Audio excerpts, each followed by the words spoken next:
Hi, I'm your host Vasco Duarte. Welcome to the Scrum Master Toolbox podcast, where we share tips and tricks from Scrum Masters around the world.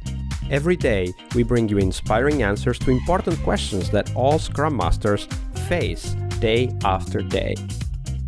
On Fridays, we talk about the product owner role in Scrum. We talk about patterns and anti-patterns that relate to ours and the team's collaboration with the product owner. And we've also put together a course to help you navigate that relationship.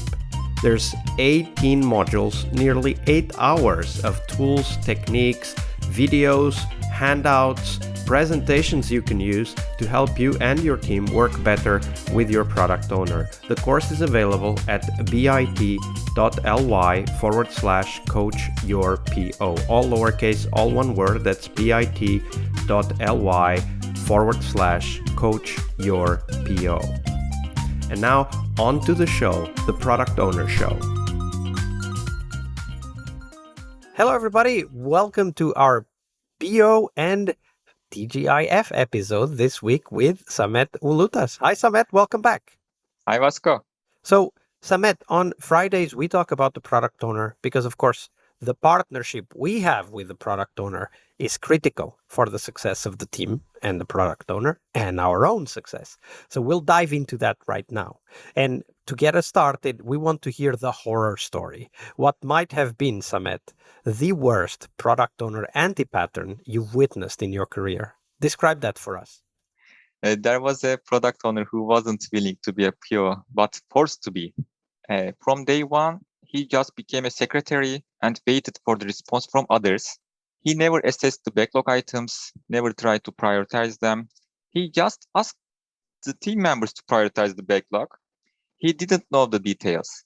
In the retros, people wanted to tell that and asked for help from him. However, most of the retros, we couldn't see him since he didn't appear. We tried to reach him by phone, but he was always busy to answer and respond late. He demotivated him to work in agile way of working. Some of us tried to do some works instead of him, but our motivation was so slow. I talked with him in private many times and tried to help him to do his best. I used retrospectives to convince him when he attended. Also, the other team members tried, but nothing worked. After 3 months period, we stopped to work with him, and with the help of the agile management, we finally felt relief after his departure. That was a very, very good example of what a PO anti-pattern is. If the team and the Scrum Master, of course, at some point is happy to stop working with them, that's a great sign that the PO is really not doing a good job. You said we tried to cover for what the PO was not doing. How did the team react to that? They were complaining about it because the development team members works as developers. They also need to monitor the backlog. They need to create some PBIs, but they don't know the prioritization. So they need to talk with stakeholders instead of the product owner. So there are lots of things to do instead of product owner. So they were really tired and started complaining about it. And finally, the management helped us to remove that product owner.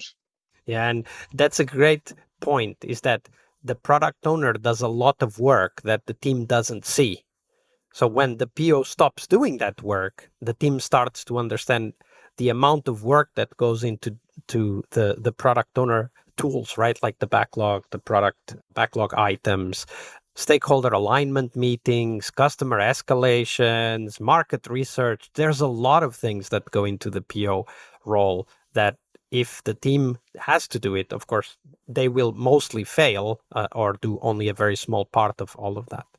Absolutely. All right, now we turn our attention to the opposite, what might have been the mirror image of this. So Samet, describe for us what was and how was the best product owner you've ever worked with?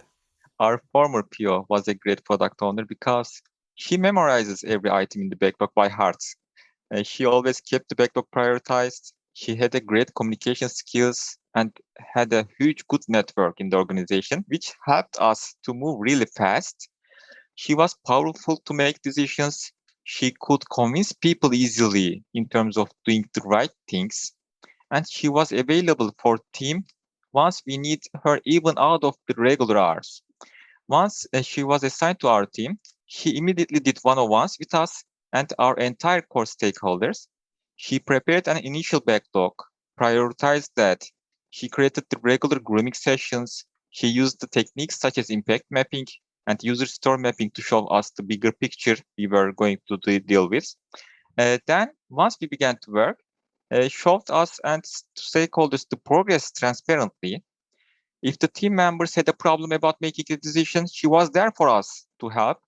She never missed a team ceremony. She organized regular meetings with the stakeholders to prioritize the epics upfront. She motivated the team members at retrospectives. Actually, I was afraid to lose my job as a Scrum Master because she was everywhere, even trying to increase the trust of the team members. Yes, it may seem like impossible to have that kind of product owner, but it's possible, Vasco. I met with her. I hope every agile team would come across with a PO like her once in a life. Yeah, absolutely.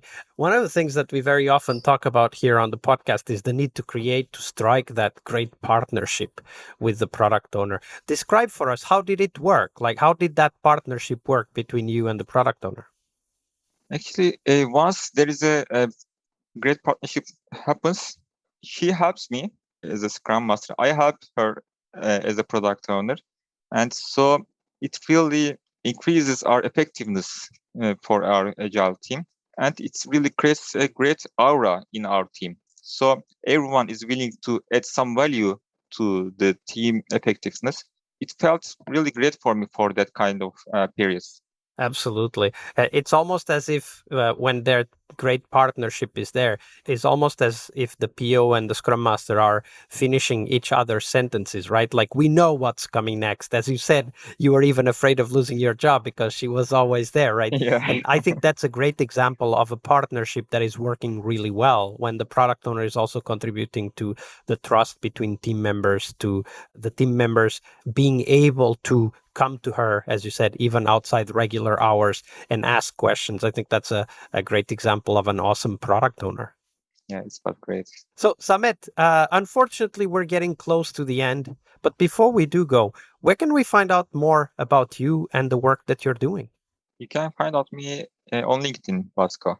Absolutely. And we'll put the link to Samet's LinkedIn page on the show notes so that people can go ahead and interact and ask questions. And why not give a kudos, give some appreciation for the stories that he has shared here on the podcast. Samet, it's been a pleasure. So thank you very much for your generosity with your time and your knowledge. Thank you very much for having me, Vasco. One more week of the Scrum Master Toolbox podcast is over. But there's a lot more we have to share. We have developed our own membership site where you find a community of active and engaged Scrum Masters. In this site, you get access to exclusive content and get to interact with us, your podcast hosts, as well as the best Scrum Masters in the world. Join us at scrummastertoolbox.com/podcast and keep this podcast free of advertising. See you next week for one more week full of Scrum Master tips and tricks. We really hope you liked our show. And if you did, why not rate this podcast on Stitcher or iTunes? Share this podcast and let other Scrum Masters know about this valuable resource for their work. Remember that sharing is caring.